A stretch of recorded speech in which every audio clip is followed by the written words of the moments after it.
Hello दोस्तों, नमस्कार। स्वागत है आप सभी का हमारे आर के मसी क्लास में। तो हमसे जुड़ी हुई हमारे हस्बैंड। Ji, thank you. तो बस आज का टॉपिक है कि शादी के बाद लड़के ज्यादा स्ट्रेस में क्यों चले जाते हैं। मतलब क्या रीजन होता है कि आई ना शादी के पहले भी वो स्ट्रेस में रहते हैं, क्योंकि जो पढ़ता है वो स्ट्रेस में तो रहता ही है। कैरियर को लेके ज्यादा परेशान रहता है कि भाई वो आगे क्या करे क्या ना करे। बहुत मेहनत करता है, कोशिश करता है कुछ ना कुछ करने की, फिर भी वो मतलब सक्सेस नहीं हो रहा है। तो बहुत-बहुत धन्यवाद आपका। सबसे बड़ी बात जो होती है कि भई अगर उसकी शादी होती है, तो सबसे पहले तो उसका जीवन साथी, उसके मनपसंद, उसे समझने वाला होना चाहिए।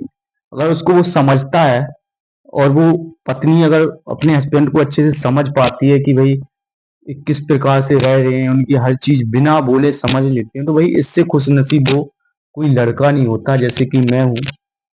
तो भाई अपने मुंह से तो नहीं कह रहा हूँ, लेकिन सच में बहुत लकी मानता हूँ मैं अपने आप को, जो इतना अच्छा संस्कार मिला हुआ है, जो इतनी अच्छे से हर चीज को समझाती हैं मेरे लिए। तो इसलिए मैं उनका बहुत बहुत आभार और धन्यवाद व्यक्त करना चाहता हूँ, जो हर सिचुएशन ओके। से मुझे बाहर निकालने का प्रयास करते हैं, क्योंकि मुझे पता है कि भाई करियर एक सबसे बड़ी चीज है। मैं लगता हूँ कि भाई कुछ ना कुछ जल्दी कम उम्र में करने लगूं। आजकल देख रहे हैं कि बढ़ती महंगाई, हर चीज, जिम्मेदारी, घर परिवार, सबको देख के चलना पड़ता है, और उसी में हेल्थ, हर चीज प्रॉब्लम आती रहती है। कोई भी चीजें शुरुआत करते हैं तो उसमें पता है रुकावटें आती रहती हैं। तो क्योंकि मेहनत कर रहे हैं उसके बाद भी असफल हो जा रहे हैं, तो इसमें बहुत बड़ी कमियां शायद हमारी भी रहती हैं।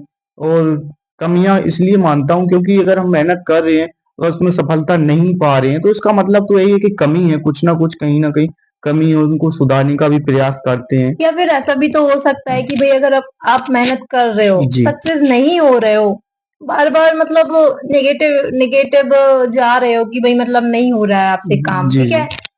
और हर टाइम आपके माइंड में स्ट्रेस रहता है कि भाई मैं मेहनत कर रहा हूँ, नहीं हो पा रहा है। जी। तो ये सब ना मतलब गलत नहीं है। जी। शायद भगवान जी ने ना आपके लिए कुछ बहुत बड़ा, कुछ अच्छा सोच के रखा हो। जी। वो सोच रहे हो कि भाई ये छोटी मोटी चीजों के लिए क्या ही मेहनत कर रहा है, इसके लिए तो कुछ मतलब बड़ा है। ये जी। कुछ बड़ा करने के लिए पैदा हुआ है, चाहे वो कोई भी हो। तो हमें ना मतलब छोटी मोटी मतलब छोटी मोटी जो मतलब हम हार मान जाते हैं, छोटी मोटी करना नहीं है कि भाई नहीं हम नाकाम हो गए तो मतलब हम किसी चीज के लायक नहीं, क्योंकि इनका ना यही रहता है। तो हमेशा कुछ भी हुआ ना तो मतलब इतना ज्यादा स्ट्रेस लेना है, माइंड को बिल्कुल एकदम से ऐसे मतलब पागल पागल हो जाते हैं। मतलब ना तो लगेगा कि भाई ये इंसान ही है ना, इधर है कि नहीं, या कहीं किसी और दुनिया में है। तो कुछ समझ में ही नहीं आता है। तब जाके इतना सारा समझाओ, तब जाके हाँ उस दुनिया से अपने इधर वापस आएंगे।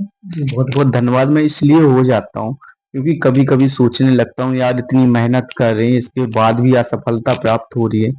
क्योंकि अगर सब सोचना पड़ता है और भाई जिम्मेदारियां भी देखनी पड़ती है कि मम्मी पापा लगे हुए हैं कमाने को, उनका दर्द देखना पड़ता है। तो खुद इतना मतलब मोटिवेट हो जाता हूँ, खुद से मेहनत करता हूँ।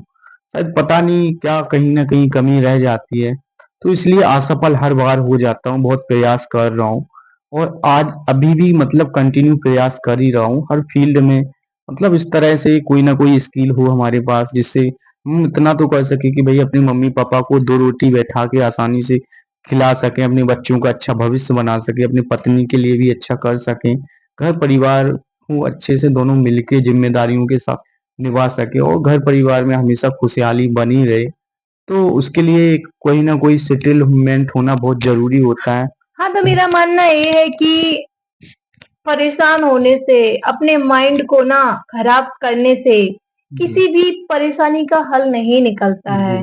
और हम सोचते हैं, मानते हैं कि हम मेहनत करते हैं, हम नाकाम हो रहे हैं, तो हमें क्या ही डरना है इतनी छोटी-मोटी नाकामियों से।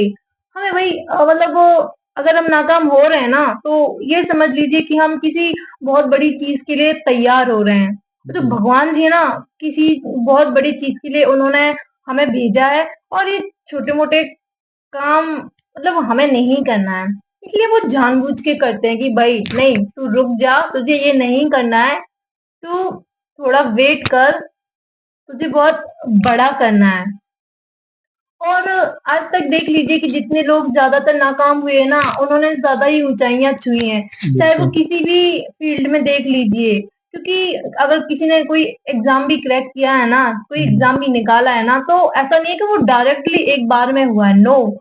वो उसने भी तो कोशिश की होगी भाई वो कई बार कोशिश करता है, कई बार उस चीज़ का नॉलेज लेता है, जब उसको नॉलेज होता है तब जाके मतलब वो माइंड सेट करता है, इसके बाद फिर मेहनत करता है, तब जाके वो आगे बढ़ता है। तो क्या होता है ना वो मेहनत तो करता है, फिर उससे क्या होता है कि उसको एक मतलब जो लिमिट होती है ना, जैसे उन पे प्रेशर होता है एक हिसाब से भाई घर फैमिली का तो सबसे ज़्यादा रहता है।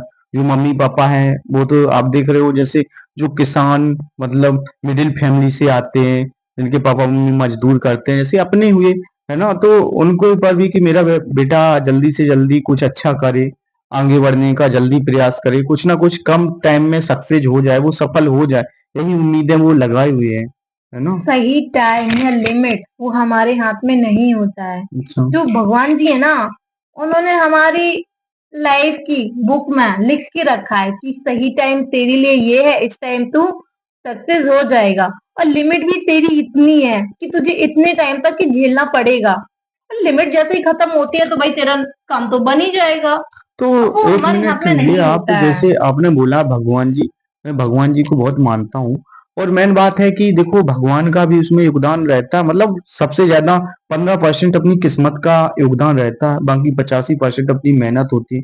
भगवान भी कहते हैं कि पहले तू कुछ कर तब मैं तेरे लिए कुछ करूँगा, क्योंकि अगर आप कुछ करोगे नहीं ना, तो भगवान आपको खाने को नहीं दे देगा, क्योंकि हम जब मेहनत करेंगे तभी हमें कुछ खाने को मिलेगा। तो भगवान भी सोचते हैं पहले तुम मेरे लिए कुछ करके दिखाओ, तब उसके लिए मैं आपको पूरा अपना 100% दूँगा और इस वजह से हमें मेहनत पे अपनी ज़्यादा भरोसा रखना चाहिए और क्योंकि हम मेहनत से ही कामयाब होते हैं और मेहनत की दम पे ही सबने अपना-अपना इतिहास रचा हुआ है और हमारे माता-पिता के भी अच्छे कर्म होते हैं कि उनके बच्चे हुँ।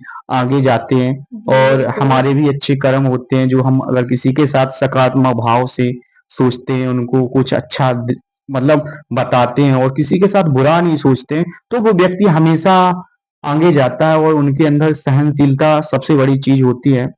सरल स्वभाव और सहनशीलता से ही आगे बढ़ता है व्यक्ति। तो हमेशा एक अच्छा व्यवहार होना चाहिए और व्यवहार के साथ-साथ ज्ञान भी होना बहुत ज़रूरी है। तो बताइए आप इस पे भी? तो क्योंकि शादी के बाद ज़्यादा स्ट्रेस लेना सही बात नहीं होती है, मेरा मानना है। क्योंकि शादी के पहले तो वो सिंगल रहता है, तो चलता है। फिर भी नहीं क्योंकि भगवान जी ने ना दिमाग सबको दिया है। उसे किस तरीके से यूज़ करना है ना, वो हर एक व्यक्ति को आना चाहिए। तो 1 मिनट आपने बोला शादी के पहले वो स्ट्रेस नहीं लेता, ऐसा कुछ नहीं है, उसके पहले भी लेते हैं। क्योंकि ऐसे कई लड़के देख लिए हैं जिनकी एज ज़्यादा होगी तो सबसे पहला तो उन्हें वही यही चिंता है कि अब इतने साल के हो गए, ब्याह नहीं हो रहा। ये दिक्कत ये भी रहती है उनको, कई मतलब सोचते हैं जो पढ़ने वाले हैं बट जिनका नहीं हो रहा क्योंकि आजकल देहात समाज में भी ऐसे लड़कों को जब लड़की के पिता जो देखने जाते हैं तो एक लड़के में 20 साल 25 साल के लड़के में वो हर चीज़ खोजते हैं जो ना 40-50 साल लग गए हासिल करने में। ये बात बिल्कुल रियल सत्य है। जी, वो बिल्कुल। लड़के को पढ़ा लिखा भी देखेगा, धन दौलत जगह जमीन भी देखेगा। अगर ज्यादा से ज्यादा सरकारी नौकरी देखेगा तो वो उसको डिमांड भी करता है दहेज की। अगर दहेज नहीं देता है तो इस वजह से वो बहुएं जो बेटियों को शादी करते हैं वो प्रताड़ित करते हैं। कई प्रकार से शादियां टूट जाती हैं, ये भी रीजन होता है। तो मेरा मानना है कि अगर जो मतलब जो पिता है वो बेटियों के लिए देखते हैं तो बस इतना देखें कि भाई घर में लड़का पढ़ा लिखा है, संस्कार अच्छे हैं, इतना हो कि भाई नशा-वशा ना करता हो, नशीली चीज़ों से दूर रहे, तो अपने घर परिवार को आराम से उसका भरण-पोषण कर लेगा। तो मिलते हैं अगले नेक्स्ट वीडियो पे, तब तक के लिए आप सबका बहुत-बहुत धन्यवाद और हमारे चैनल को सब्सक्राइब करिए और वीडियो को शेयर कीजिए और ज़्यादा से ज़्यादा वीडियो को देखिए, आप प्रयास करिए। कमेंट में जाके बताइए कैसा लगा कैसा लगा हमारा हमारा ये पॉडकास्ट? पॉडकास्ट। तो मिलते हैं नेक्स्ट वीडियो में। बहुत बहुत नमस्ते। धन्यवाद। नमस्ते।